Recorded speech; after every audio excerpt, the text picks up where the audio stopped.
locking the L brackets into place over the cradle assembly. There are two L brackets, one on the top and one on the bottom of the unit.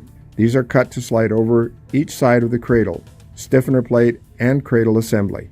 There are 4 locking handles that need to be secured to hold the cradle in place, but not over-tightened.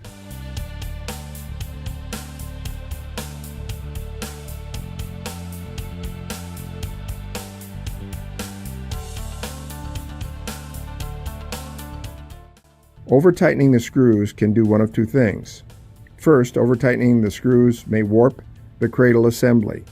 Second, if one side is tightened more than the other side, a seal around the gasket may not be made. It is critical that the gasket is sealed to the stiffener plate all the way around.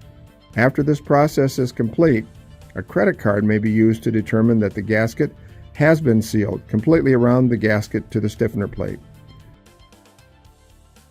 If the credit card slides past the seal anywhere on the gasket, it isn't sealed and may not allow the unit to invert.